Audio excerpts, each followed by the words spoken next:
کہ ایک خاتون معاشرے میں اپنا کیا کردار ادا کر سکتی ہے۔ خاتون چند جہت سے، چند زاویوں سے، اینگل سے ایک معاشرے میں اپنا کردار ادا کرتی ہے۔ پہلا کردار اس کا ایک بیٹی کا کردار ہے، دوسرا اس کا کردار ایک زوجہ کا کردار ہے، تیسرا کردار اس کا ایک بیوی کا کردار ہے۔ یہ گھر جو ہوتا ہے یہ نیوکلس ہوتا ہے، یہ گھر ایک ایسی جگہ ہوتی ہے کہ جو پورے معاشرے کو قائم رکھ سکتی ہے۔ اس کے بالکل اپوزٹ جو دوسرا معاشرہ ہے، جو اسلام مخالف معاشرہ ہے، انسانیت مخالف معاشرہ ہے، وہ اس بات کو پروموٹ نہیں کرتا، ترویج نہیں دیتا کہ مطلب ایک خاتون جو ہے وہ اچھی بیٹی ہو، ایک اچھی زوجہ ہو اور ایک اچھی ماں بنے۔ وہ تو اصلا تصور ہی نہیں کرتا، وہ ازدواج کی بات ہی نہیں کرتا۔ بیٹی جوان نہ ہو، وہ کہتے ہیں کہ انڈیپینڈنٹ ہے، گھر سے نکل جائے، بیوی بننے کی ضرورت نہیں ہے کہ خود زندگی گزارے، اور ظاہر ہے جب بیوی نہیں بنے گی تو ماں بھی نہیں بنے گی۔ تو یہ بالکل عین اسلام کے مقابلے میں سسٹم ہے، جبکہ اسلام نے خاتون کو ایک نیوکلیس، ایک کردار دیا ہے کہ جو پورے معاشرے کو بچا سکتی ہے۔ آپ کے سامنے اگر ایک خاتون بہتر ہو خاندان کے اندر، ایک اچھی عورت اگر ہو معاشرے کے اندر، تو وہ پورے معاشرے کو بہت سارے اچھے فرد دے سکتی ہے۔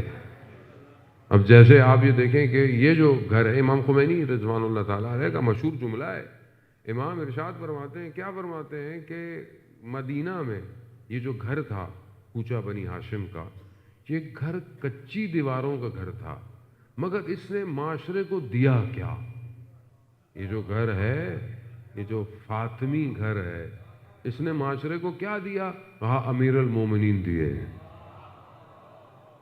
حسن اور حسین دیے، زینب اور کلثوم دیے۔ یعنی سب اگر آپ دیکھیں تو یہی تو گھر ہے جو پوری کائنات کو چلا رہا ہے، یہی گھر ہے جس نے انسانیت کا درس دیا۔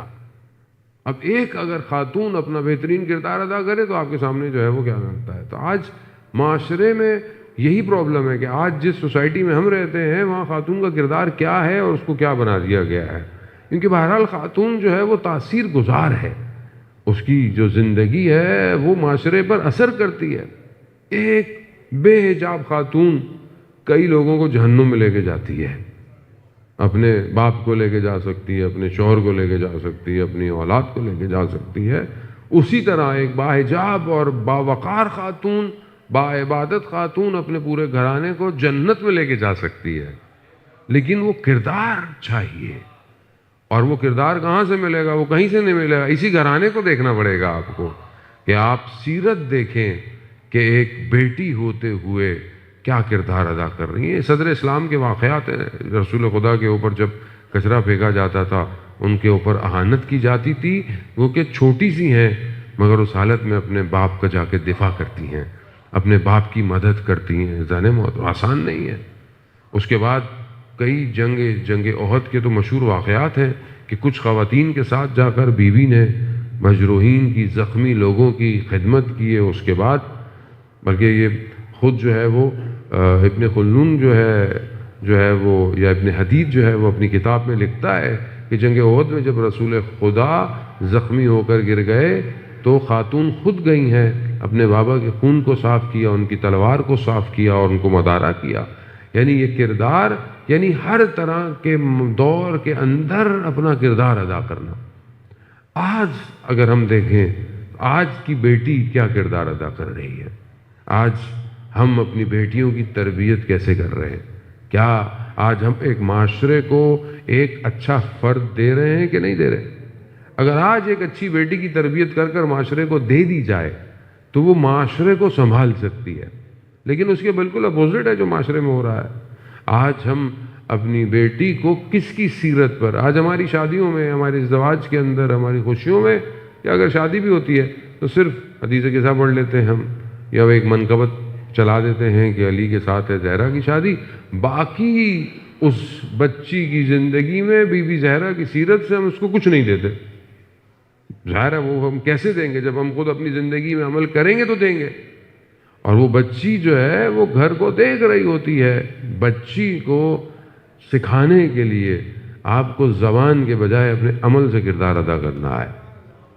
اگر ایک ماں خود محرم نامحرم کا خیال رکھتی ہے، اگر ایک ماں خود حجاب کرتی ہے تو بچی کو آپ کو کہنے کی ضرورت نہیں ہے، وہ خود حجاب کرے گی۔ اگر وہ دیکھتی ہے بچی کہ میری ماں اذان کے وقت میں مصلی بچھاتی ہے، خدا کی بارگاہ میں سجدے کرتی ہے، تو بچی چھوٹی سی خود ہی آتی ہے، چھوٹی سی چادر اوڑھتی ہے اور خود ہی سجدے میں چلی جاتی ہے۔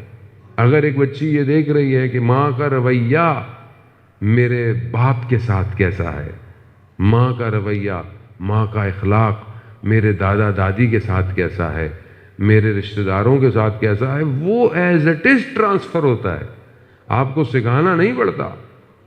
یعنی یہاں پر پھپھی کی کال آئے تو بیٹا فون کاٹ دو، خالہ کا فون آئے تو فون اٹھا لو، یہ ہم خود سکھا رہے ہوتے ہیں معاشرے کو، آپ کو بچوں کو بتانے کی ضرورت نہیں ہے۔ بچوں کے اندر نفرت ہم ڈالتے ہیں، بچوں کے اندر کل جب وہ بہن بھائی بنتے ہیں ان کا بھی وہی حال ہوتا ہے۔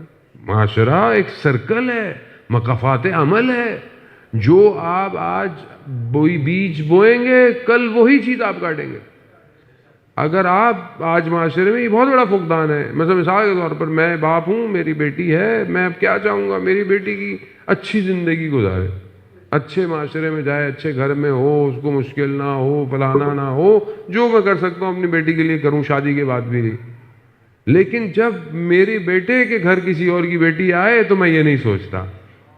وہی بالکل ایسے ہی ہے معاشرے میں، خاص طور پہ خواتین جو ہیں وہ ماؤں کی بیٹیوں کے ساتھ زیادہ ہوتی ہیں، وہ ہر وقت اپنی بیٹی کو صبح شام فون کریں گی، بیٹی ادھر آؤ، داماد کنٹرول میں رہے، داماد جو ہے وہ ہماری سنے، لیکن بیٹا اگر اپنی سسرال کی سن رہا ہے تو پھر برا لگ رہا ہے۔ وہ عجیب منافقت پائی جاتی ہے ہمارے اندر، یہ منافقت ہے معاشرے کے اندر۔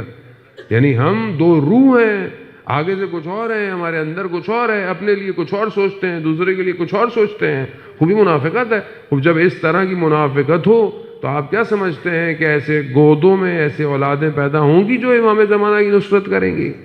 نہیں کریں گی۔ وہاں تو وہ پاک دامن اور تطہیر باطن چاہیے کہ جہاں پر غیبت نہ ہو،